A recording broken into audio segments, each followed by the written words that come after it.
আপনি কি হাউসওয়াইফ? জীবনে চেয়েছিলেন অনেক কিছু করতে, সেলফ ইন্ডিপেন্ডেন্ট হতে, নিজের পায়ে দাঁড়াতে, বাট পারেননি। আজ আবার সময় এসেছে নিজের জীবনকে নতুন করে গড়ার। আপনি আপনার বাড়ির কাজের সাথে সাথেই নিজেকে আবার প্রতিষ্ঠিত করতে পারবেন। হ্যাঁ, অবশ্যই। আজ থেকে স্টক মার্কেট হতে পারে আপনার নতুন জগৎ, আপনার নিজস্ব জগৎ।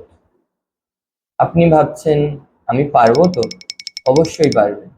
আপনার মতো হাজার হাজার ভারতীয় মহিলারা আজ স্টক মার্কেট শিখে বাড়িতে বসে আর্ন করেন। তাই আপনিও আর দেরি না করে শিখুন স্টক মার্কেট, কিভাবে স্টক মার্কেটের মধ্যে ট্রেডিং করে মানুষ বাড়িতে বসেই আর্ন করে। সেলফ ইন্ডিপেন্ডেন্ট হন এবং হ্যাপি থাকুন। Good bye.